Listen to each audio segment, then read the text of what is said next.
ওয়াইদা ওয়াদা আখলাফা, যারা ওয়াদা করে কিন্তু খেলাফ করে। আপনি ওয়াদা করেছিলেন দেশ যদি আমার হাতে আসে আমি মদিনার সনদে চালাবো, আপনি চালিয়েছেন মোদির সনদে। মদিনা বাদ দিয়ে মোদি। সনদ ঠিক আছে, শুধু মদিনার জায়গায় লাগিয়েছে মোদির সনদ। কি বলেছিল ওয়াদায়, যদি দেশ আমাদের হাতে আসে আমরা মদিনার সনদে চালাবো। এটা আমি বানিয়ে বলছি, এটা বলেছিল না। চালিয়েছে, কিন্তু মদিনার সনদের একটা ধারাও নেই। মদিনার সনদের 27টা ধারা ছিল। কয়টা বলেন বলেন? ওখানে যে যার ধর্ম শেষে পালন করবে, কোনো বাধা দেওয়া হবে না। অথচ এই দেশে এই 15.5 বছরে সাম্প্রদায়িক দাঙ্গা তৈরি করার জন্য সবচাইতে বেশি চেষ্টা চালিয়েছে এই ক্ষমতাসীনরা। আপনি গোপনে খোঁজ খবর নিয়ে দেখেন, বিশ্বজিৎকে যারা হত্যা করেছে বিএনপি, জামাত, কারা? যারা মেরেছে আমার সাথে জেলে ছিল ওই শাওন। আমি বললাম আপনি হিন্দু কেউ ছাড়লেন না? আচ্ছা ভাই, ওই সময় মাথায় চড়ে গেছে আর আমাদের উপরের নির্দেশ ছিল ওকে মেরে ফেলা লাগবে। কেন? কাকে একে মেরে ফেলে একটা রাজনীতি করা যাবে। তো এই দোষটা আমরা চাপিয়ে দেব ইসলামপন্থীদের উপরে। বিরোধী দল যারা আছে তাদের উপরে দোষটা চাপিয়ে আমরা যেন আরো বেশি দিন থাকতে পারি। আমার সাথে 3টা বছর আমাদের রাইটার ছিল এই শাওন। ওই হিন্দু বিশ্বজিৎ বারবার ওকে বলেছিল যে ভাই আমি মুসলমান না, কিসের শিবির, আমি কিন্তু মুসলমানই না। আমার কিন্তু হাফ হাতা না, ফুল হাতা। আর ফুল হাতা না, তারপর করে ছাড়ে নাই। ওই এত করে বলছিল যে ভাই আমি মুসলমান না, আমার হাফ হাতা। কিসের হাফ হাতা, আমি ফুল হাতা। তারপর ওরে ছাড়ি না। শুধু কি একটা লোকের কথা, সাম্প্রদায়িক আরো কত কাজগুলো করেছে। আপনি একটা একটা করে হিসাব নেই। যে রামুর মন্দির, বৌদ্ধ মন্দির ভাঙা, এতদিন পর্যন্ত নাই মিডিয়াগুলো গলা আটকিয়ে ধরেছিলেন, চেপে ধরেছিলেন, এখন তো সব খুলে যাচ্ছে। বিশেষ করে দিগন্ত টেলিভিশন খুলে গেছে, আমার দেশ পত্রিকা ওপেন হয়ে গেছে। দেখেন কি করেছেন, সব ভিডিও ক্লিপ ফাঁস করবে। এতদিন যে মিথ্যা ছড়িয়েছেন সব এখন ওপেন হয়ে যাবে। টাকলা মোরাদের নাম শুনেছেন? মাত্র 6 মিনিট 32 সেকেন্ডের একটা অডিও ক্লিপ ফাঁস হয়েছিল। এতেই তার জীবন যৌবন সব শেষ। তার মন্ত্রিত্ব গেছে, দলীয় পদ গেছে। এখন যে কোন গর্তে আছে আল্লাহ জানে, আরো জানে। মাহিয়া মাহির সাথে মাত্র 6 মিনিট 32 সেকেন্ডের একটা অশ্লীল অডিও ক্লিপ ফাঁস হয়েছিল। আর এখন যাদের ধরা হচ্ছে অডিও না, সব ভিডিও। এদের অধিকাংশ নাকি রাত 12টা 2টা পর্যন্ত, অনেকেই তাদের ঘুম পাড়াতে, মাথা টিপে দিতে, বুক, পা, হাত, বাকি জায়গা টিপতে রাত 2টা পর্যন্ত মানুষ লাগতো। এগুলো শুধু আন্দাজে না, সব ভিডিও বের হচ্ছে। ওর যদি অডিও জীবন শেষ হয়ে যায়, ভিডিও কি হবে টের পাচ্ছেন? অথচ এখনো জালেমদের বৃত্তি কমে নাই। আজকেও আদালতে এই যে টাক, আমি নাম নিলাম না, এই টাক বলছে এদিন শেষ দিন না, আরো দিন আছে। ওরে আল্লাহ, হেদায়েতের পথে আনবে কি করে আনবে? ও তো হেদায়েতের পথ সব মেরে ফেলিস। কথা বুঝতেছেন? আপনার অনুশোচনা আসা লাগবে তো। আপনি অনুতপ্ত হবেন অন্যায় করার পরে। আদম নবীর স্বভাব এটা, ভুল হয়ে গেলে অনুতপ্ত হওয়া। রব্বানা যালামনা আনফুসানা। আর শয়তানের স্বভাব হচ্ছে ভুল হলে অনুতপ্ত হওয়া না, ও আর্গুমেন্ট পেশ করে। আল্লাহকে বলেছিল ক্বালা আনা খায়রুম মিনহু খলাকতানি মিন নারি ওয়া খলাকতাহু মিন তিন। হে আল্লাহ, তুমি আমারে সেজদা দিতে বলো কোন কারণে? আমি ওর চাইতে ভালো, তুমি এটা জানো না? আমি আগুনের তৈরি, ও মাটির তৈরি। আমার কাজ উপরে ওঠা, ওর কাজ নিচে যাওয়া। আমার ভেতরে পাওয়ার আছে, আর ওর ভেতরে তো পাওয়ার নেই। শয়তান অহংকার করেছিল ক্ষমতার। কিসের? আরো জোরে বলেন। কিয়ামত পর্যন্ত যারা ক্ষমতার অহংকার করবে, সে যেই হোক, ও আর মানুষ নেই, ও টাটকা শয়তান। শয়তানকে আল্লাহ দুইটা জিনিস থেকে বঞ্চিত করে দিয়েছে। এক নম্বরে কোনোদিন আল্লাহ শয়তানকে মাফ করবে না, দুই নম্বরে কোনোদিন আল্লাহ শয়তানকে জান্নাতে দেবে না। কথা বলে না কেন? প্রশ্ন আসতে পারে বাংলাদেশে শয়তান থাকে কোথায়? সূরা আরাফ 16 নম্বর আয়াতে আছে, ক্বালা ফাবিমা আগাওয়াইতানি লাআকউদান্না লাহুম ইলা সিরাতাকাল মুস্তাকিম।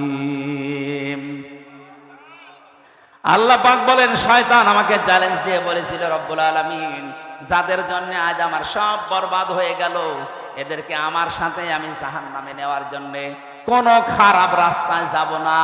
লাআকউদান্না লাহুম সিরাতাকাল মুস্তাকিম, ভালো ভালো রাস্তার মোড়ে মোড়ে আমি কিন্তু অবস্থান নেব। শয়তান সিনেমা হলের সামনে যে দেখবেন রংপুরে পাবেন না, কারণ ও জানে যে এখানে যারা বান্ধবী নিয়ে আসবে শো দেখতে, এগুলো আমার চাইতে বড় শয়তান। শয়তান রাজবাড়ি ভাই গলন্দ ঘাটে যায় না, কারণ ও জানে যে এখানে যারা আসে এ আমার চাইতে খারাপ। শয়তান যায় কোথায়? এই দেওতে, পীরগাছা, রংপুরে কোরআনের আলোচনা হবে।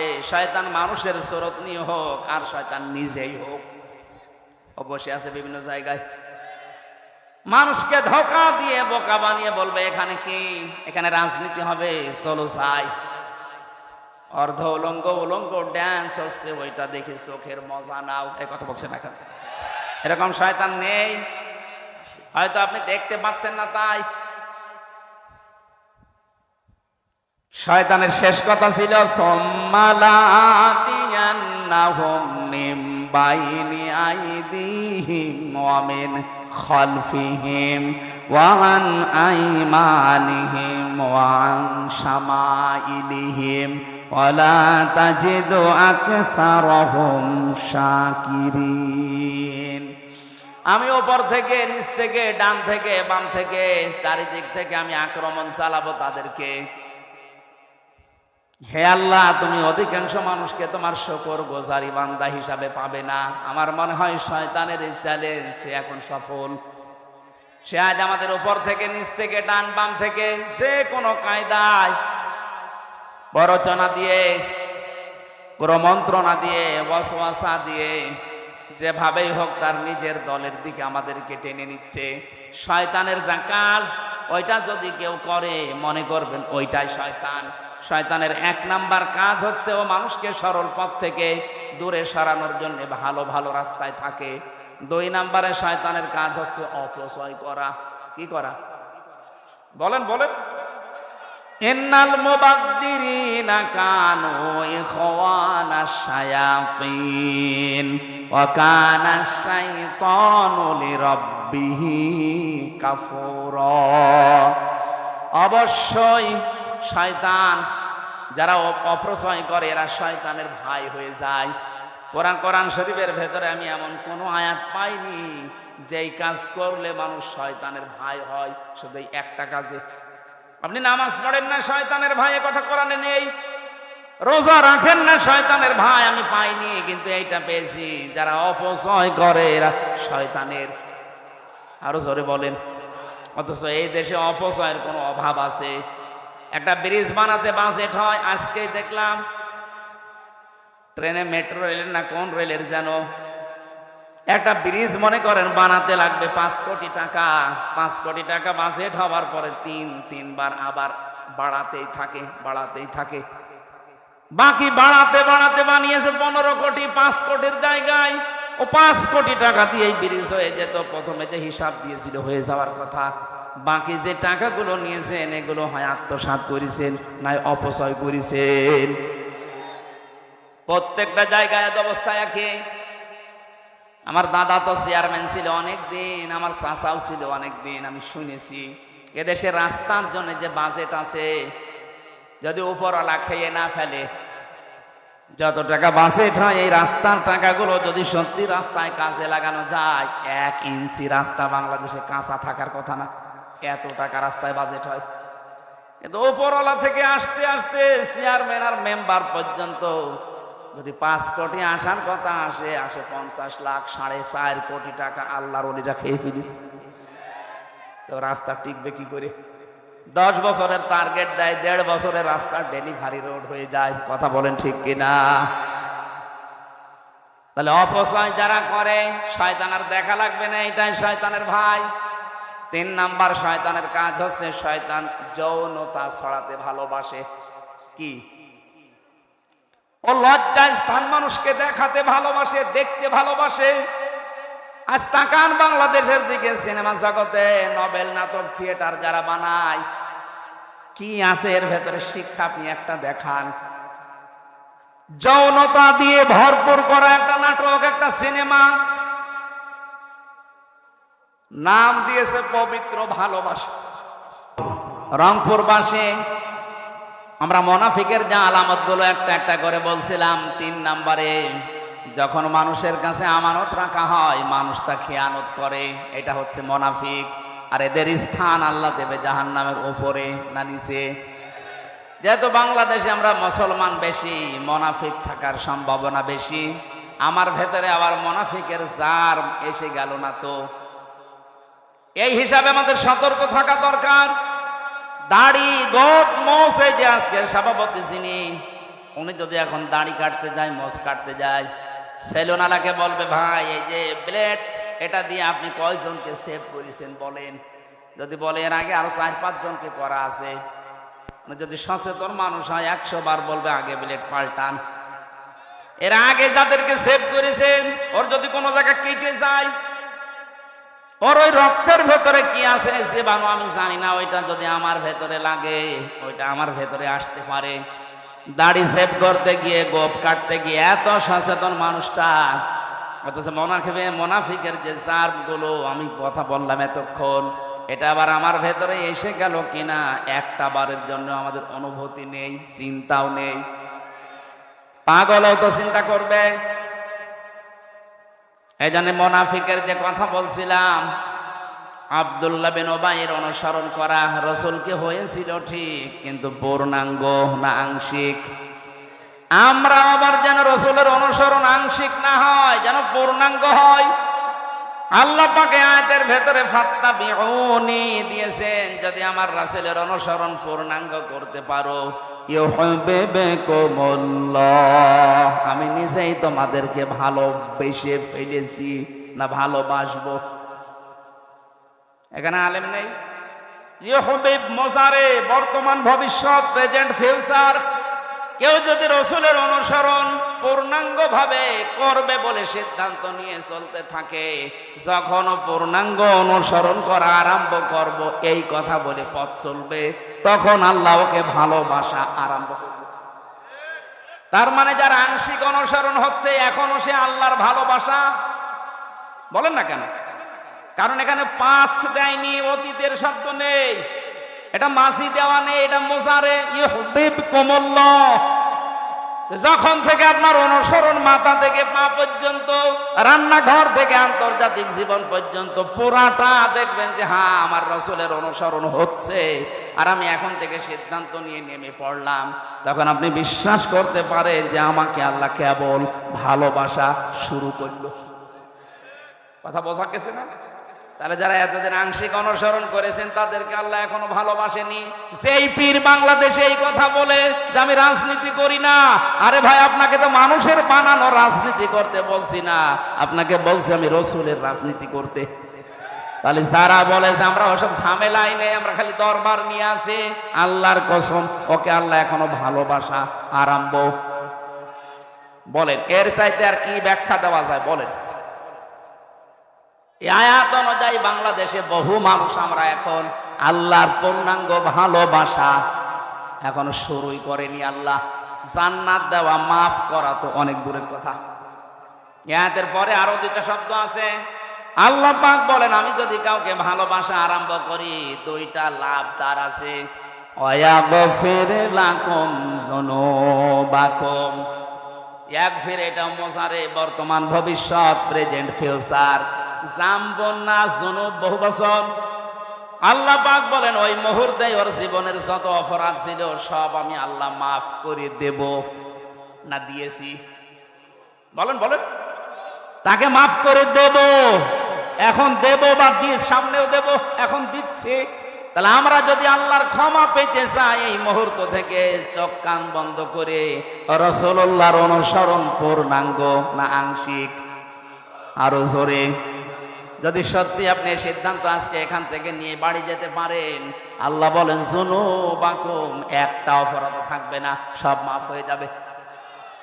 কিন্তু একটা ঝামেলা এখানে আছে, এই যে ইয়াগফির লাকুম যুনুবাকুম, এই শব্দটা দেওয়ার তাফসিরে আমি দেখেছি আল্লাহ শুধু মাফ করে দেবেন যত অপরাধ আপনি আল্লাহর সাথে করেছেন, হকুল্লাহ যেটা। কিন্তু হকুল ইবাদ যেটা বান্দার সাথে সম্পৃক্ত, ওইটা যতক্ষণ বান্দা মাফ না করবে ওইটা মাফ হবে না। আপনি রাসূলের অনুসরণ করেন আর আরশের অনুসরণ করেন, যারই অনুসরণ পূর্ণাঙ্গ করেন আর আংশিক করেন, জীবনের অপরাধ সব মাফ হয়ে যাবে। শুধু আল্লাহর সাথে সম্পর্কিত, আমি নামাজ পড়েননি, আল্লাহ মাফ করে দেবে। রোজা রাখেননি, মাফ করে দেবে। হজ ফরজ ছিল, করেননি, মাফ করে দেবে। দান সাদগার সমর্থ ছিল, করেননি, মাফ করে দেবে। কিন্তু আমির হামজাকে বিনা কারণে একটা থাপ্পড় দিয়েছেন, এইটা আল্লাহ মাফ করবে না, কারণ এটার সাথে আল্লাহর সম্পর্ক না, এটার সাথে সম্পর্ক হামজার। আমাকে যারা 3টা বছর জেল খাটালেন বিনা কারণে, আপনি নিজেই রিমান্ডে বলতেন আপনার দোষ নেই, আমরা জানি দোষ নেই, জানি বলার পরও আপনি আমাকে টাঙিয়ে রাখলেন কোন কারণে বলেন? এইটা তো আমি জীবনও মাফ করব না। মাফ করতে পারি, আমাকে যে ক্ষতির সম্মুখীন করেছেন ওই ক্ষতিপূরণ দেন। 3 বছরে আমার বাবার কাছ থেকে 30 থেকে 32 লাখ টাকা নিয়েছেন, আগে এই টাকা ফেরত দেন। 2 নম্বরে আমারে ফাঁসির কন্ডেম সেলে 3 বছর রেখে দিয়েছিলেন। আমার মামলার সাথে যারা জড়িত, এই মামলার আয়ু থেকে শুরু করে একেবারে উপরের নির্দেশ, যত মানুষের সাথে টপ টু বটন জড়িত, প্রত্যেকেই আমি চাই তারা ফাঁসির কন্ডেম সেলে 3 বছর থাক। আমার মতো আয়না ঘরে 10 দিন থাক, এরপরে মাফ করে দেব। তাহলে এখানে আমরা রাসূলের অনুসরণের মাধ্যমে মাফ পাবো তারা যারা আল্লাহর সাথে সম্পর্কিত। কিন্তু বান্দার সাথে যদি কেউ সম্পর্কিত কোনো অন্যায় করে থাকেন, আপনার কারণে ইদ্রিস আলীর মতো মাওলানা কথা বলতে পারে নাই মসজিদে, এরকম ইমাম দেশে ছিল না? আপনার কারণে ব্যবসাও করতে পারে নাই, আপনার কারণে। যে লক্ষণ সেন 850 বছর আগে পালিয়েছে, আজ পর্যন্ত ঘুরে এসেছে, কোথায় আছে? কবরে। কবরে তো কবরে দেয়নি, ওরা পুড়িয়ে ফেলেছে। আর যারা আল্লাহ রসুলে বিশ্বাস, এই মন মতো বিশ্বাস করেন, পালিয়ে যখন গেছেন আপনি কবরে যান, আর ফিরে আসার দরকার নেই। নাকি আপনাদের পুত্রবধূ বলে মায়া করছে? মায়া আপনাদের সম্পর্ক সব নষ্ট করে চলে গেল। আপনাদের সাথে সম্পর্ক ছিল না, এখানে যা আছে আপনারা সব তো হয় শ্বশুর হবেন, নাই দেবর হবেন। কি করে গেল? দেবরের সাথে একটু বলে যাবে, তাও বলেনি, সব এতিম করে চলে গেল ভাবি। সুতরাং এইরকম ভাবের জন্য মায়া কান্না করার দরকার নেই। সে চলে গেছে, ও চলে গেছে, ভালো হয়েছে। অন্তত যদি এখন বিদায় নিয়ে আল্লাহ বিল্লাহ করে জান্নাতে যেতে পারে যাক। আর জালেমরা জান্নাত পাবে না। আল্লাহু লা ইয়াহদিল কওমাজ জালিমিন, জালেমরা হেদায়েত পাচ্ছে না, পাবেও না। কারণ মানুষ যখন সীমা লঙ্ঘন করে, যখন একটা লিমিট ক্রস করে ফেলে, তখন তাকে হেদায়েত থেকে আল্লাহ বঞ্চিত করে দেয়। এই যে ফেরাউনের নাম শুনি আমরা, এই লোকটা কিন্তু মা বাবার খেদমত করছে, কিন্তু বাইরের লোকের সাথে ওর অত্যাচার বেশি ছিল। আমরা দেখলাম এই যে নামি দামি ফেরাউন যারা দুনিয়া থেকে বিদায় এখনো নেয়নি, নেবে, এরাও কিন্তু মা বাবার প্রশংসা করে। তো দুনিয়ার মানুষের সাথে এদের সম্পর্ক ভালো না। ফেরাউনের পুরা জীবন আছে, পড়বেন দেখবেন তাফসিরে ফি জিলালিল কোরআন। ওর সারাটা জীবন, আমি এই যে এতদিন হায়াতে 650 বছর রাজত্ব করেছে, বিশাল হায়াত পেয়েছি। এই বিশাল হায়াতের ভেতরে কোনোদিন ওর মা বাবার সাথেও খারাপ আচরণ করে। কিন্তু ওর মা বাবার কাছে প্রতিদিন 8-10টা করে বিচার আসতো যে আপনার ছেলে এই করেছে, আপনার ছেলে এই করেছে। এইরকম বিচার করতে করতে শেষ পর্যন্ত বাবা বাধ্য হয়ে ওর ত্যায্য পুত্র করেছিল। পৃথিবীর ইতিহাসে প্রথম সন্তান হিসাবে বাদ দিয়ে দেয়, স্বীকার করে না, সন্তানকে ত্যায্য পুত্র করার সিস্টেম ফেরাউনের বাবা থেকে শুরু। একটা সন্তান কত গোল্লায় গেলে তাকে ত্যায্য পুত্র করে বলে। আমার ফাঁসি চাই, এ বইটা একটু পড়েন। আমি সেদিন পুরাটা শেষ করেছি। আমি গোপন কথাটা নাই বললাম। এখানে ওই রকম একটা কিছু লেখা আছে, ফেরাউনের বাবা যা করেছিল এরকম একটা লোক এরকম বাংলাদেশেও করছে। মানুষের উপরে কতটা মন উঠে গেলে সন্তানের প্রতি মানুষ এই কথা বলতে পারে, যা তোরে আমি আর পরিচয় দেব না, তুই যে আমার ছেলে, আমার সব কিছু তোকে আমি বঞ্চিত করে দিলাম। বলেন নাউজুবিল্লাহি মিন যালিক। ফেরাউন যেদিন মারা যাচ্ছিল ওই দিনও বলেছিল আন্নাহু লা ইলাহা ইল্লাল্লাযী আমানাত বিহি বানু ইসরাঈল ওয়া আনা মিনাল মুসলিমিন। আমি ঈমান আনলাম ওই আল্লাহর উপরে যার উপরে ঈমান এনেছে বনি ইসরাঈল, আর আমি মুসলমান। এ পর্যন্ত কোনোদিন শুনেছেন না শোনেননি? শুনেছেন? কি শুনেছেন বলো? এখানে কয়েকটা শিক্ষা আছে, যারা আলেম আছে আর যারা লেখাপড়া করেন তাদেরকে বলছে, কি কোনোদিন এখান থেকে কিছু বের করতে পেরেছে? আমি তো বাংলাদেশ নিয়ে আয়াতের সাথে মিলিয়ে বহু কিছু পেয়েছি। এর এক নাম্বার হচ্ছে ফেরাউন স্বীকৃতি দিয়েছিল আল্লাহর একাত্মবাদে, আন্নাহু লা ইলাহা ইল্লাল্লাযী আমানাত বিহি বানু ইসরাঈল। ও আল্লাহর একাত্মবাদের স্বীকৃতি দিয়েছে, কিন্তু সরাসরি বলে নাই আল্লাহ আমি তোমার প্রতি ঈমান আনলাম। ও ঘুরিয়ে বলছে, ও ঘুরিয়ে বলেছিল আমি ঈমান আনলাম ওই আল্লাহর উপরে যার উপরে বানি ইসরাঈলরা ঈমান এনেছে। ফেরাউন সরাসরি আল্লাহকে ডাকে নাই, ধরিয়ে। কিভাবে বলেন না কেন? আজ দেশের দিকে তাকান, অনেকেই সরাসরি আল্লাহকে ডাকতে চায় না, ঘুরিয়ে। আপনি আল্লাহু আকবার বলে না, বলে আল্লাহ সর্বশক্তিমান। কেন এটা বলা লাগবে? আল্লাহু আকবার বলতে আপনার সমস্যা কি? বলে আমি অর্থ বলি। কিসের অর্থ? আল্লাহু আকবার মানে আল্লাহ সর্বশক্তিমান না, আল্লাহু আকবার মানে আল্লাহ সবচাইতে বড়, সর্বশক্তিমান। বাংলা যারা লেখাপড়া করে দেখেন এর ভেতরে অনেকগুলো শব্দ শিরিক লুকিয়ে আছে। আমার যেহেতু এটা আলোচনার সাবজেক্ট না, এটা সেমিনার না, ওইভাবে আপনি বুঝবেন। সুতরাং আল্লাহু আকবার না বলে যারা ঘুরিয়ে ফেরাউনের মতো আল্লাহ সর্বশক্তিমান এই কথা বলেন, আমার মনে হয় তাদের ভেতরে ফেরাউনের কোনো দোষ লুকিয়ে আছে। দ্বিতীয় নম্বর, এটা এবার অনেকের সাথে মিলবে। দ্বিতীয় নম্বরে ফেরাউন স্বীকৃতি দিয়েছিল আল্লাহর, কিন্তু ওই জামানার যিনি প্রেরিত পুরুষ হযরতে মূসা, কে জবাব দেন না? ওই জামানায় আল্লাহ যাকে নবী রাসূল করে পাঠিয়েছিলেন, প্রেরিত পুরুষ বলা হয়, তার নাম কি? ও কিন্তু একথা বলে নাই আন্নাহু লা ইলাহা ইল্লাল্লাহ মূসা কালিমুল্লাহ, বলে না। ও বলেছিল আল্লাহর স্বীকৃতি দিলাম, কিন্তু মূসা নবীর সাথে আমার দ্বন্দ্ব আছে, মূসা নবীকে আমি মানি না। এ কথাও না বলার কারণে মুখের ভেতরে কাদা দিয়েছে। এখান থেকে আমার প্রায় 8টা না 9টা শিক্ষা আমি তাফসিরে দেখেছি। এর প্রথম শিক্ষা হচ্ছে, কোন মানুষ যদি আল্লাহকে মানে কিন্তু ওই জামানায় যিনি প্রেরিত পুরুষ তাকে মানে না, তার মরণ হবে ফেরাউনের মতো। আর বাংলাদেশে এটার সম্ভাবনা বেশি।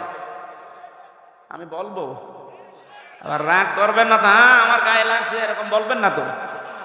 এদেশে বহু মানুষ বলে আমি কি নামাজ পড়ি না, আমি রোজা রাখি না। আরে ভাই, নামাজ পড়া রোজা রাখা কার হুকুম? বলেন বলেন। হজ করেন কার হুকুম? দান সদকা করেন কার হুকুম? আপনি আল্লাহটা মানলেন, কিন্তু তার প্রেরিত পুরুষ এই জামানায় কে? মুহাম্মদুর রাসূলুল্লাহ। কি মানেন না?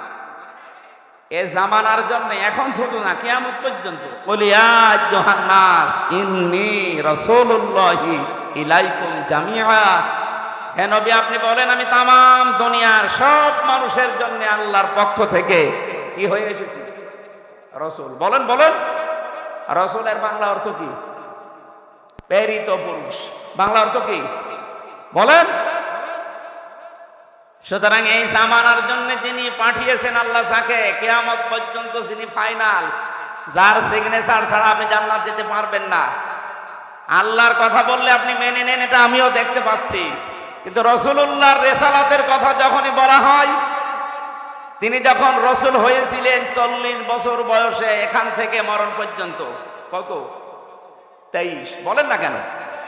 23 বছরের 13 বছর শুনতে অনেক মানুষ রাজি আছে, বলে হ্যাঁ 13 বছর মক্কায় শুধু মায়ের খেয়েছে। বলেন, আমিও কান্নাকাটি করি, আপনিও কাঁদেন, কিন্তু বাকি 10 বছর যে উনি প্রেসিডেন্ট ছিলেন, প্রেসিডেন্ট এমনি হওয়া যায়? বলেন। ওই কথাগুলো যখন তাফসিরের থেকে তুলে আনা হয়, তখন বলে না এটা তো কেমন হয়ে যাচ্ছে, এটা রাজনীতি, এটা দুনিয়ার কাজ।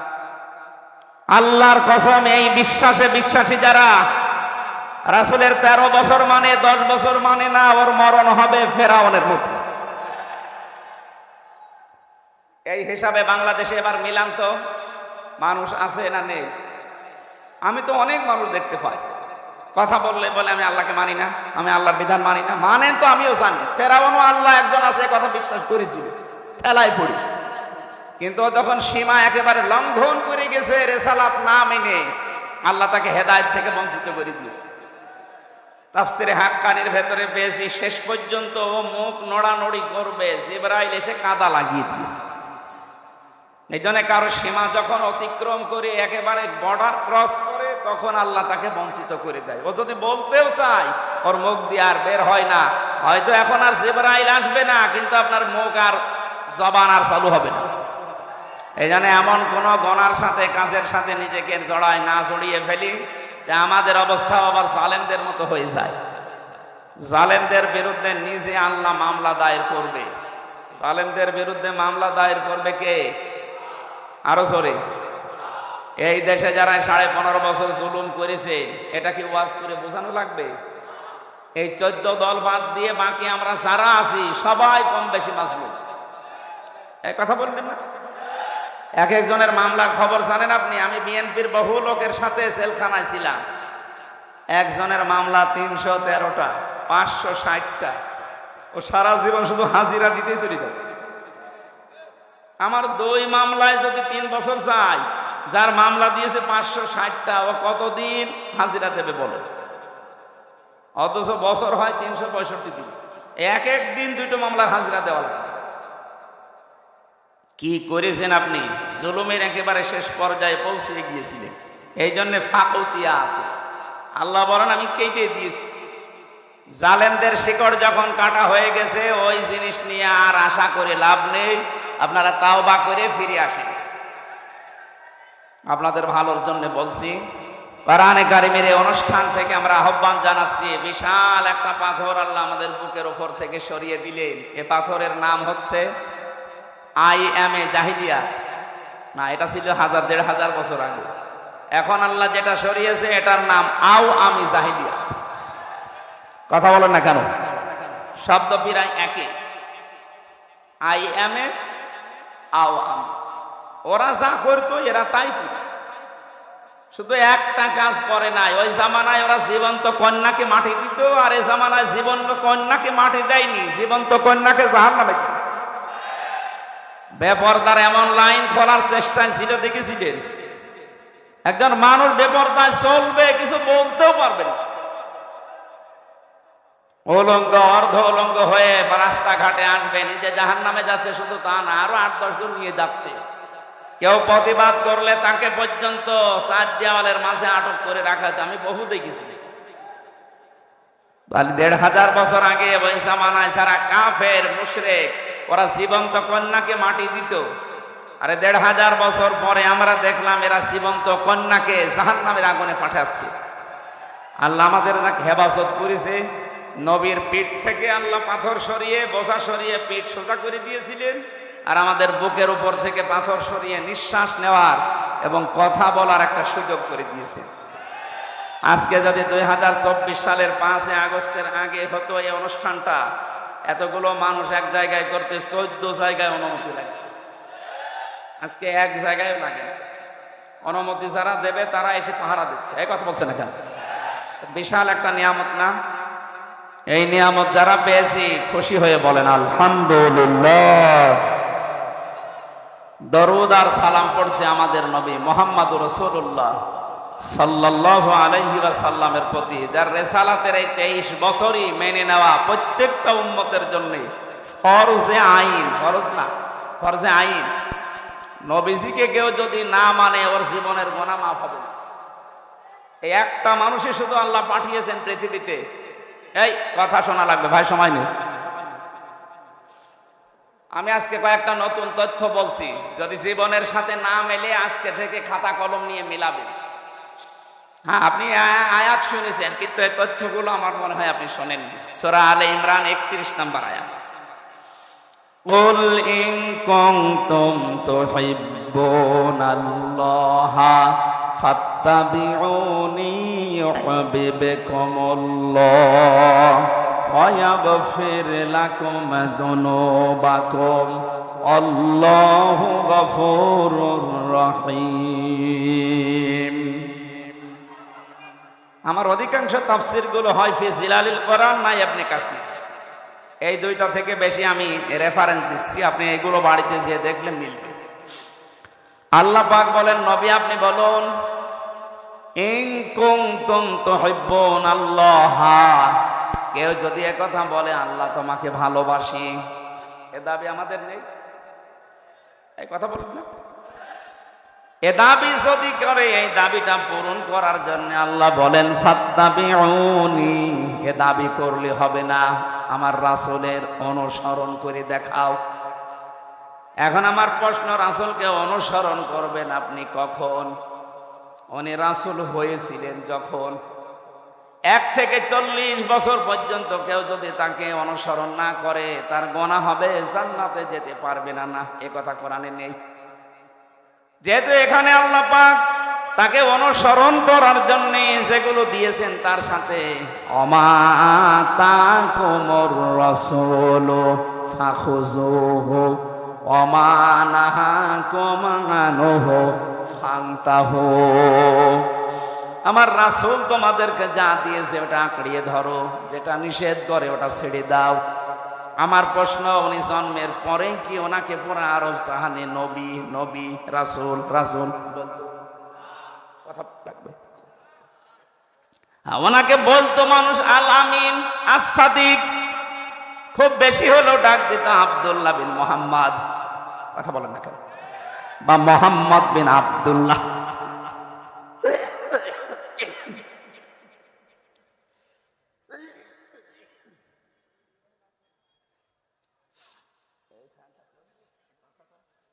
দেন তো, 2 মিনিট পরে বন্ধ করে দিন।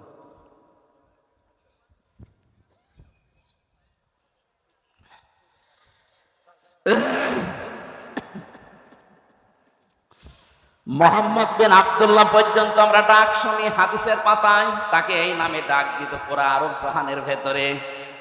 তিনি আল আমিন ছিলেন, আস সাদিক ছিলেন। 40 বছর বয়সে ধ্যান করার মাধ্যমে যখন নবুয়ত পেয়েছেন, তখন মানুষ তাকে পুরা আরব জাহানে বলতো নবী এবং রাসূল। আর আল্লাহ কোরআনে কারিমে সেখানেই বিধানের কথা দিয়েছেন, সেখানে দেখবেন রাসূল শব্দ। ওমা আতাকুমুর রাসূলু লাকাদ কানা লাকুম ফি রাসূলিল্লাহি লাকাদ জাআকুম রাসূলুম মিন আনফুসিকুম, এরকম 22টা আয়াত কোরআনে আছে। যেখানেই দেখবেন কোন বিধান আল্লাহ জানাবেন, সেখানে নবী বলেছেন, রাসূল বলেছেন। কিন্তু আব্দুল্লাহ বিন মুহাম্মদ না মোহাম্মদ বিন আব্দুল্লাহ আর বলেন নাই। কোন জায়গায় আছে দেখবেন মোহাম্মদ বিন আব্দুল্লাহ আছে? মোহাম্মদ যদি থাকেও সঙ্গে সঙ্গে রিসালাতের ঘোষণা দিয়েছেন 4 জায়গায়। যেখানেই মোহাম্মদ শব্দটা আছে আল্লাহ শুধু উচ্চারণ করেন নাই, সঙ্গে সঙ্গে তিনি রিসালাতের ঘোষণা দিয়ে তার সম্মান আরো বাড়িয়ে দিয়েছেন। অন্যান্য নবীদেরকে আমরা দেখেছি আল্লাহ ডাক দিয়েছেন ছাত্রের মতো নাম ধরে, ওই হামজা, ওই হাফিজ, ওই ইদ্রিস, ওই ইব্রাহিম। আর মুহাম্মাদুর রাসূলুল্লাহকে ডাকলে আল্লাহ বলেছেন মুহাম্মাদুর রাসূলুল্লাহ ওমা মুহাম্মাদুন ইল্লা রাসূল মা কানা মুহাম্মাদুন আবা আহাদিম মির রিজালিকুম ওয়ালাকিন রাসূলুল্লাহি ওয়া খাতামান নাবিয়্যিন নুজিলা আলা মুহাম্মাদিন ওয়া হুয়াল হাক্কু মির রাব্বিহিম ইলা আখির আয়াত। আল্লাহ পাক যেখানেই তার নাম ধরলেন সঙ্গে সঙ্গে রিসালাতের ঘোষণা দিয়ে ওনার যা সম্মান ছিল আল্লাহ আরো বাড়িয়ে দিলেন।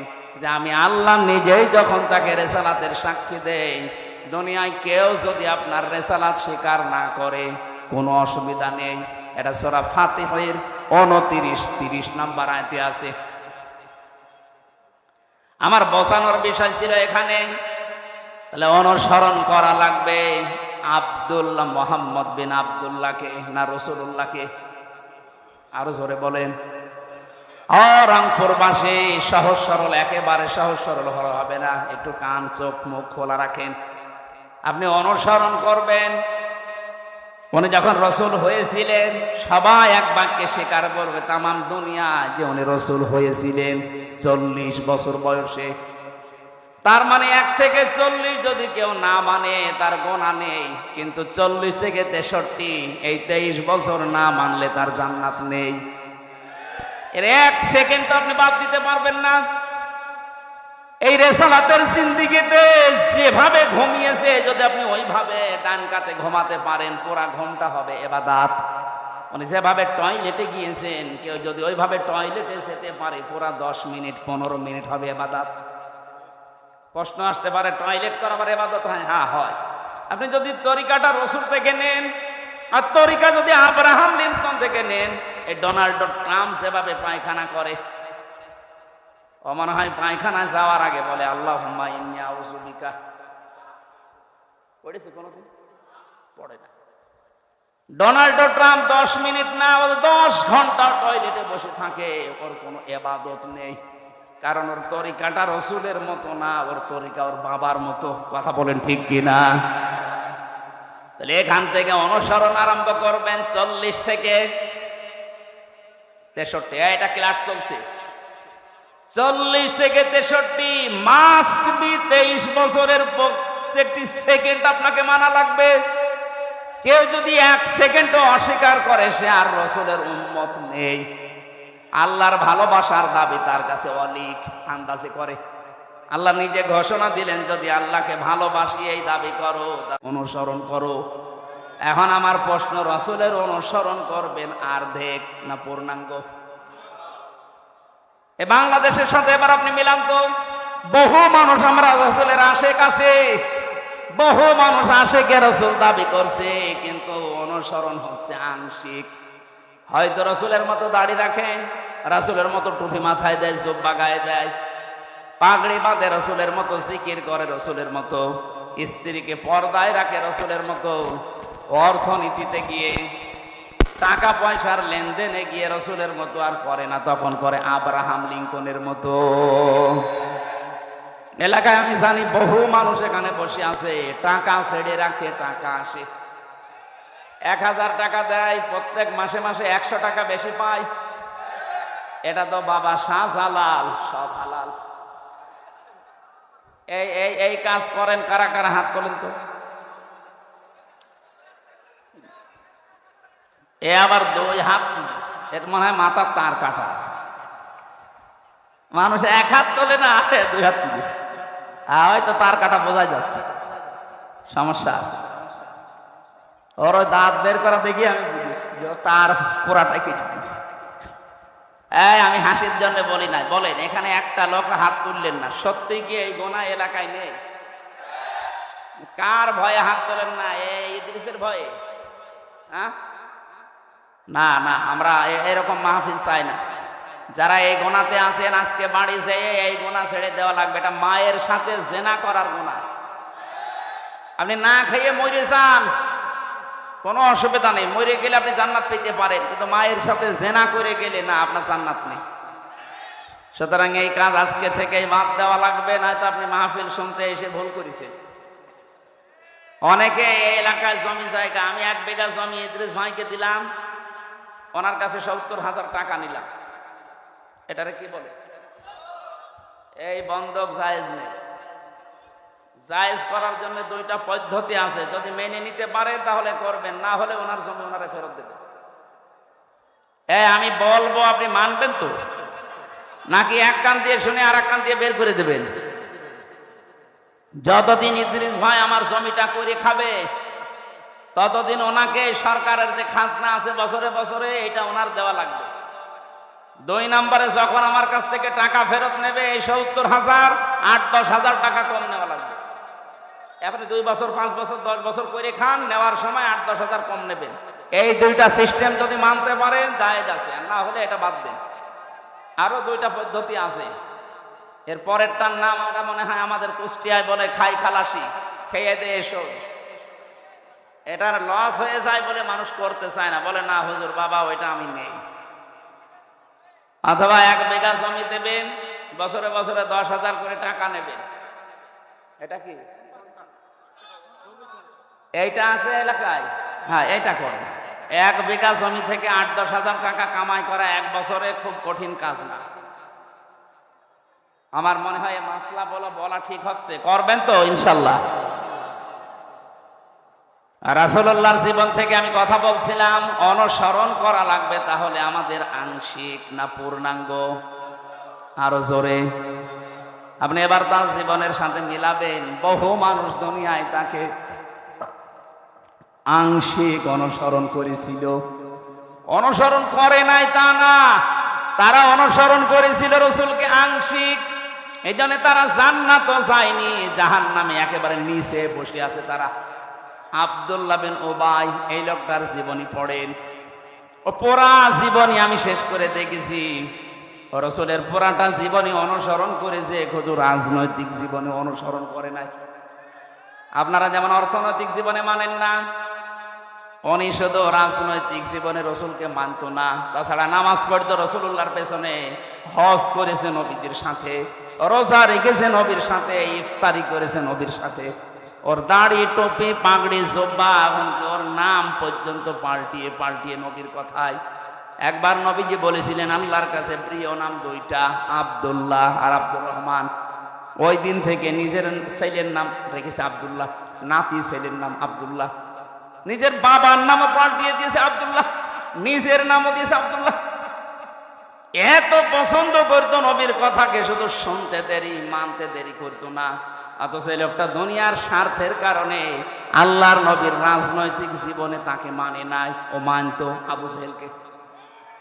বাংলাদেশে আমরা বহু মানুষ আছি, আমরা রাসূলের অনুসরণ করি ঠিক, কিন্তু আংশিক, পূর্ণাঙ্গ না। আরো জোরে বলেন।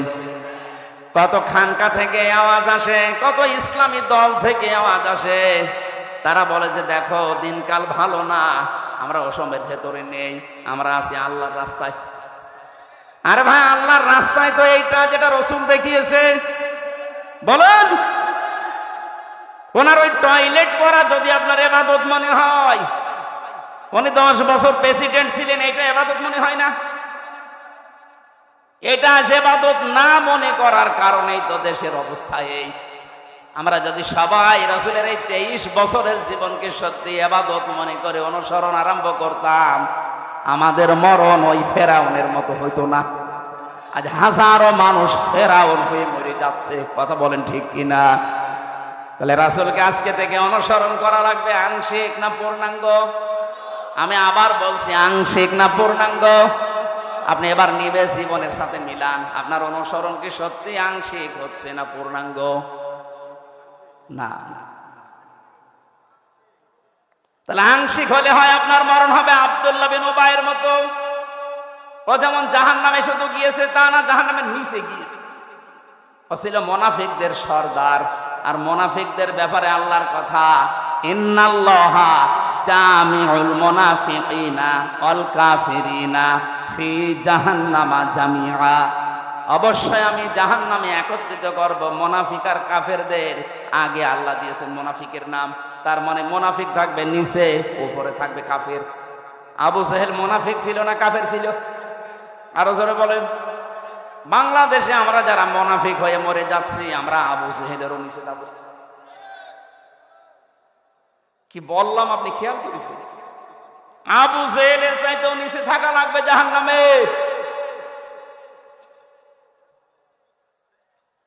এবার প্রশ্ন আসতে পারে, মুনাফিক হলাম কি করে? হ্যাঁ, নবীজি ইন্তেকালের আগে কিন্তু এই কথা জানিয়েছেন যে মুনাফিক তৈরি হবে শুধুমাত্র মুসলমানদের ভেতরে। এখন যদি আমার ইদ্রিস মাওলানা বলে আমি ইহুদি দেখব, আপনি ইসরায়েলে যান, শুধু ইহুদি পাবেন, পুরাটা ইহুদি। কেউ যদি আমারে বলে আমি হিন্দু দেখব, পাশের রাষ্ট্রে যান, ভারতে যান, শুধু হিন্দু পাবেন।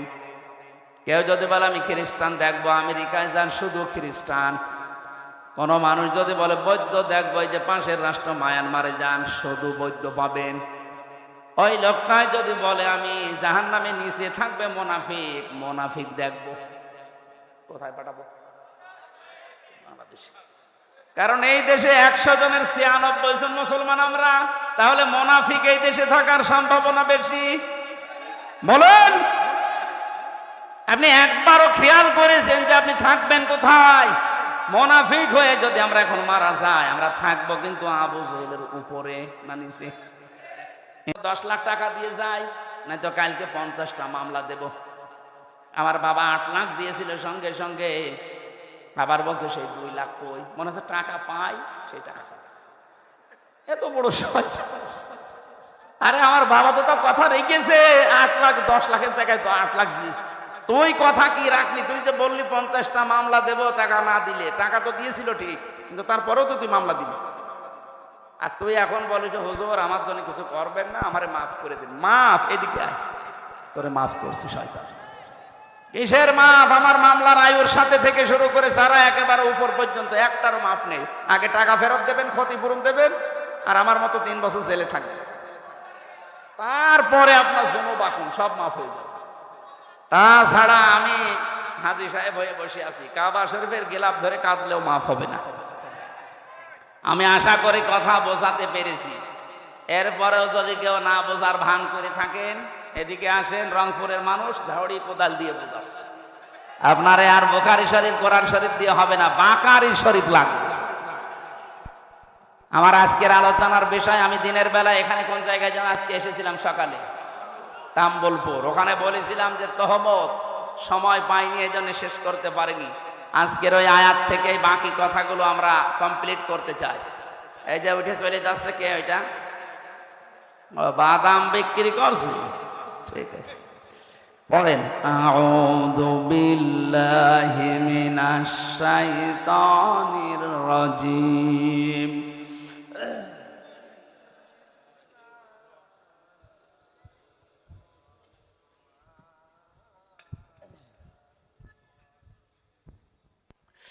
ওয়াইলুল লিকুল্লি হুমাযাতিল লুমাযা।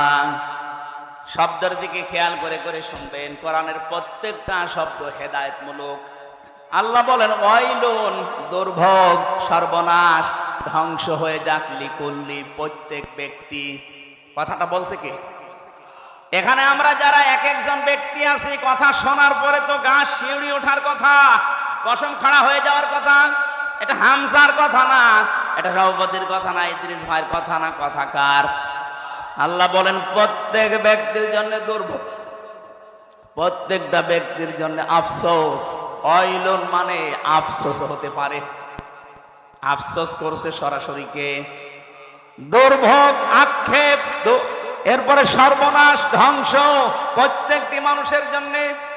আমার মনে হয় আয়াতটা যখন নাযিল হয়েছিল, আমি তাফসীরে পড়েছি, যখনই নবীজি এতটুকু বলেছিলেন ওয়াইলুল লিকুল্লি, সঙ্গে সঙ্গে যারা সামনে ছিল তারা অ্যাক্টিভ হয়ে গেছে। প্রতিটি মানুষকে আল্লাহ উদ্দেশ্য করছে, না জানি আমিও আছি কিনা। আল্লাহ পাক এবার দ্বিতীয় শব্দে বলেন হুমাযাতিল লুমাযা, যারা সামনে পেছনে মানুষের গীবত করে, পরনিন্দা করে, পরচর্চা করে, এই মানুষগুলোর জন্য দুর্ভোগ, এরা ধ্বংস হয়ে যাবে, এদের জন্য সর্বনাশ। অথচ এই গোনাটা বাংলাদেশে সবচাইতে বেশি। আপনি দেখেন, যে যেখানে আছে ওই জায়গা থেকে আমরা গীবতকে ঘি ভাতের মতো মনে করি। ঘি ভাত যেমন খেতে ভালো লাগে, গীবত করতে মনে হয় তার চাইতে বেশি ভালো লাগে। কথা বলেন না কেন? কবরে নবীজি 2 জনের আযাব দেখেছিলেন। জিবরাইল এসে বলে এখানে আযাব হচ্ছে। নবীজি বলেন এই 2 জনের আযাব খুব বড় পাপের কারণে না, একজন প্রসাব করে পবিত্র হতো না এই ছিটা ফোঁটা থেকে, আর 2 নম্বরের ব্যক্তি হচ্ছে মানুষের দোষ চর্চা করত, গীবত করত। বারবার কোরআনে কারিমে এই কথাগুলো আল্লাহ আমাদেরকে শোনাচ্ছেন, আমরা যেন এই বড় অপরাধ থেকে বেঁচে থাকি। কেউ যদি গীবত আরম্ভ করে, দুনিয়াতে ও নামাজ পড়তে পারে, রোজা রাখতে পারে, কিন্তু অন্তর মরে যায়। কি হয়? অন্তর মারা যায়। মরা অন্তর জান্নাতে আল্লাহ দেবে না, জিন্দা অন্তর লাগবে। এই জন্য আমাদের আবার অন্তর মরে গেল কিনা আপনি মিলাবেন। হোমাসাতিল লোমাজা, হোমাজা বলা হয় মানুষের হাত আর মুখের দ্বারা, হাত আর চোখের দ্বারা যে অপরাধ হয় এটা হোমাজা বলে। আর মুখ আর ঠোঁটের দ্বারা যে জহব্বা, মুখ আর জহব্বার দ্বারা যে অপরাধ হয় এইটার নাম হচ্ছে লোমাজা, হোমাজাতিল লোমাজা। অন্য তাফসিরে পেয়েছি এটা একটা জাহান্নামের দরজার নাম। এখানে অনেকে জানি জাহান্নাম 7টা, জান্নাত 8টা, না আরো বেশি আছে, 100টার উপরে আছে যা জান্নাতের স্তর, জাহান্নামের স্তর আছে 100টার উপরে, কিন্তু আমরা সচরাচর 8টা জানি। আর এই হোমাজা, লাজা, হোতমা এগুলো কিন্তু জাহান্নামের নাম না, এগুলো জাহান্নামের স্তরের নাম।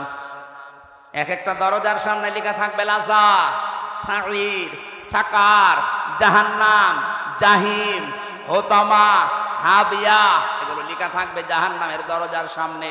দুনিয়ায় যে যেই কাজ করেছে তাকে আল্লাহ ওই দরজা দিয়ে বলবে যা। এখানে যে আলোচনা চলছে আজকে হোতমা, এই জাহান্নামের এই যে দরজা লেখা থাকবে হোতমা, প্রবেশ কর, কাকে আল্লাহ বলবে? আল্লাযী জামাআ মালান ওয়া আদ্দাদা। দুনিয়ায় যারা মাল সম্পদ জমা করে আর বারবার হিসাব করে, এই 15.5 বছরের ভেতরে আপনি টাকা নিয়ে আয়াতটা আমার মনে হয় মিলে যাবে।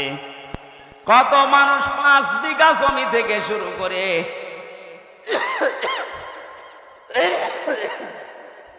700 বিঘা পর্যন্ত জমি বানিয়েছে 5 বছরে। আমি পটুয়াখালী একজনের নাম জানি, মারা গেছে লোকটা, এই জন্য বললাম না। ও নির্বাচনের আগে মাত্র 5 বিঘা জমির মালিক ছিল। 2 বারের এমপি লোকটা 700 কত বিঘা জমির মালিক। আপনার জমি লাগে কত? একটা মানুষের চলতে জমি লাগে কত বলেন তো? একজনেই যদি 750 বিঘা জমির মালিক হয়, বাকিও জেলায় আর মানুষ নেই। মাল সম্পদ যারা জমা করেছিলেন আর বারবার গণনা করেছিলেন, কি হয়েছে বলেন তো? কোরআনে কারীম জানিয়েছে কাল্লা, কখনোই না, ইন্নাহা লাযা, করে আমি লাজায় দেব। নাযাআতাল লিশাওয়া তাদউ মান আদবারা ওয়া তাওয়াল্লা ওয়া জামাআ ফাআওয়া। লাজার ভেতরে যারা প্রবেশ করানো হবে সঙ্গে সঙ্গে চামড়া খসে যাবে। কি খসবে?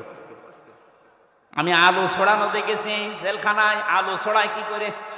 এটা হাত দিয়ে এভাবে না, মেশিনের ভেতরে ধরলে আলু ছিঁড়ে যায়।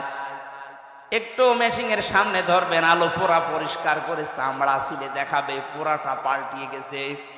আমি ওই জায়গা থেকে দেখেছি জাহান্নামের এই আয়াতটা, নাযাআতাল লিশাওয়া, লাজায় আল্লাহ মানুষকে দেওয়ার সঙ্গে সঙ্গে তার চামড়াটা আল্লাহ আগে খুলে দেবে। এই জাহান্নামে লাজা কাদেরকে ডাকবে জানেন?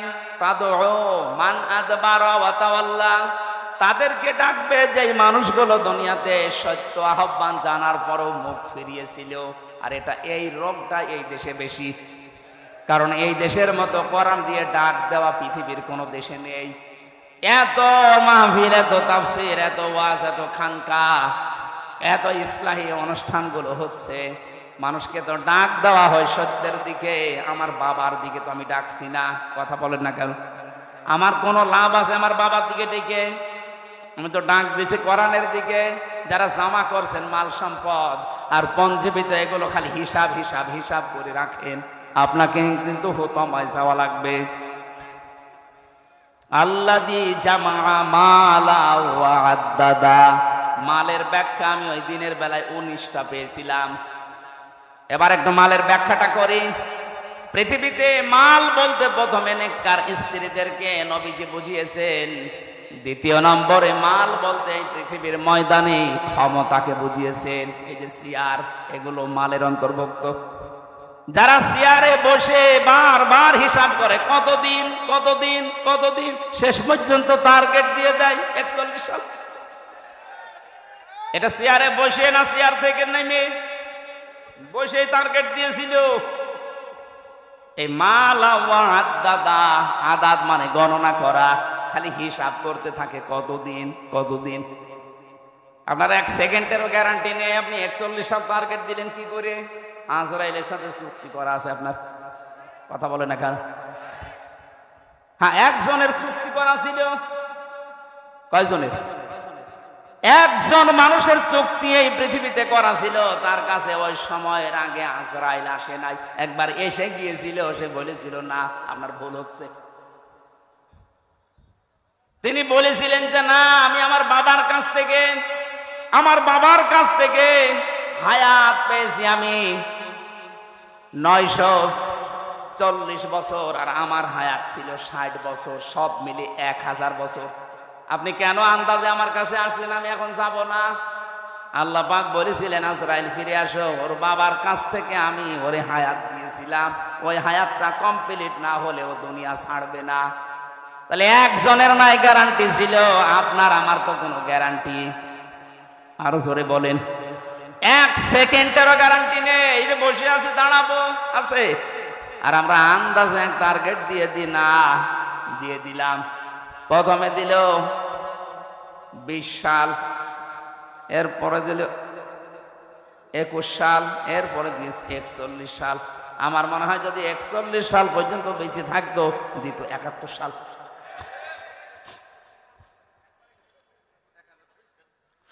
না, এগুলো আপনি হাসির ছলে নিবেন না।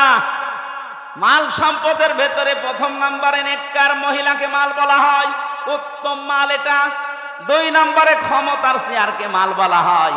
3 নম্বরে অর্থ কড়িকে মাল বলা হয়। 4 নম্বরে যুদ্ধের অস্ত্র শস্ত্রকে মাল বলা হয়। আমি এরকম 19টা পড়েছি তাফসিরের ভেতরে। যারা এগুলো পায় দুনিয়ায় আর জমা করে আর মনে করে এগুলো আমার কাছে স্থায়ী ভাবে থাকবে, ইয়াহসাবু আন্না মালাহু আখলাদা, ও মনে করে আমার এই সম্পদ, আমার এই ক্ষমতা, আমার এই প্রভাব প্রতিপত্তি, আমার এই জমি জায়গা, আমার এই অস্ত্র শস্ত্র আমাকে চিরস্থায়ী করে রাখবে। আখলাদা। যারা এই ধারণা করেছিল তাদেরকে চিরস্থায়ী করে কোনো সম্পদ রাখে নাই। আবুল আহাবের কথা আল্লাহ কোরআনে দিয়েছেন, তাব্বাত ইয়াদা আবি লাহাবিন ওয়া তাব্বা মা আগনা আনহু মালুহু ওয়া মা কাসাব। ধ্বংস হয়ে যাক আবুল আহাব, তার 2 হাত সহ, এবং সে নিজেও, এবং সে ধ্বংস হয়েছে। ওয়া তাব্বা মা আগনা আনহু মালুহু ওয়া মা কাসাব। তার যে অর্থ সম্পদ, টাকা পয়সা যা সে উপার্জন করেছিল, একটাও কাজে আসে নাই। যারা মনে মনে করেন ক্ষমতা আমাকে চিরস্থায়ী করে রাখবে, চিরস্মরণীয় করে রাখবে, আমি মারা যাওয়ার 500 বছর পরও আমার আলোচনা হবে না, আল্লাহ বলেন ওই সম্পদ তোকে চিরস্থায়ী করবে। এটা ভুল ধারণা। কাল্লা, কি বলছেন? কাল্লা। কাল্লা মানে কল্লা। কাল্লা, কখনোই না। লায়ম বাদান্না ফিল হুতামা, তোকে আমি হুতামায় দেব। কোন জায়গায়? হুতামা কি? নারুল্লাহিল মুকাদা, এটা আল্লাহর জ্বালানো আগুন। প্রশ্ন আসতে পারে জাহান্নামের অন্যান্য আগুনগুলো আল্লাহ জ্বালায়নি, জ্বালিয়েছে, কিন্তু এটা বেশি জাল দেওয়া। নারুল্লাহিল মুকাদা আল্লাতী তাত্তালিউ আলাল আফইদা। অন্য জাহান্নামে গেলে আগে কলিজা পড়বে, কথা আমি পাইনি, কিন্তু হুতামায় গাওয়ার সঙ্গে সঙ্গে আগে মানুষের কলিজা পুড়ে শেষ হয়ে যাবে। আল্লাহ যেন প্রশ্নবোধক চিহ্ন দিয়েছেন, আমা আদরাকা মাল হুতামা। নবী আপনি জানেন এই হুতামা কি? এই হুতামার পরিচয় এটা আল্লাহ নিজে যেহেতু চালিয়েছে, এখানে কেউ পড়লে আগে কলিজা পুড়বে। পৃথিবীর আগুনের সিস্টেম হচ্ছে যেখানে লাগে ওই জায়গা পুড়ে যায়। আপনি হাত দেবেন, এভাবে হাত পুড়ে যাবে, কলিজা পুড়বে না? পুড়বে। কিন্তু জাহান্নামে হুতামা যেটা, আল্লাহ যে আগুন জ্বালিয়েছে, এই আগুনে যেখানেই লাগবে আগে কলিজা পুড়বে। ইন্নাহা আলাইহিম মুসাদা ফি আমাদিন মুমাদ্দাদা, এটা একেবারে বেষ্টন করে রাখবে আপনাকে লম্বা লম্বা আগুনের খুঁটির সাথে। আল্লাহ পাকে জাহান্নামে হুতামার আসামিদেরকে বেঁধে রাখবে। বলেন নাউজুবিল্লাহ। এই যে ভয়ঙ্কর কথাগুলো আল্লাহ আমাদের শোনালেন, এই জাহান্নাম থেকে বাঁচার জন্য যে কাজগুলো দুনিয়াতে এখন আঞ্জাম দেওয়া লাগবে, প্রথম নাম্বারে কারো পেছনে লাগা যাবে না, যেটা আমরা সবচাইতে বেশি করছি। ছোট্ট একটা হায়াত 50, 60, 70 বছরের, এরপরে তো আপনি এই হায়াত আর পাবেন না। নিজেকে নিয়েই তো ব্যস্ত থেকে শেষ হয়ে যায়, মানুষের পেছনে লাগেন কি করে? কথা বলে না কেন? আজ ফেসবুকটায় দেখেন, এ ওর পেছনে, ও ওর পেছনে সময় দিচ্ছে, অথচ নিজের কোনো চিন্তা নেই। নিজের চরিত্র যে কত খারাপ, শয়তান পর্যন্ত চরিত্র দেখলে হাসে, আরো অন্যের পেছনে লেগে সময় নষ্ট করছে। হাম্মাজিম মাশাইম বিনামিম। আল্লাহ পাক বলেন যে মানুষটা নিজের দোষ নিজে দেখে না, অন্যের দোষগুলো অনুসন্ধান করে, আর মানুষকে এই প্রতিপন্ন করার জন্য শুধু দোষ খুঁজে বেড়ায়, এই মানুষটা হচ্ছে জাহান্নামে হতমার আসামি। বাংলাদেশে যত মানুষ জাহান্নামে আমরা যাব, সবচেয়ে বেশি আমার মনে হয় যাওয়া লাগবে হতমায়।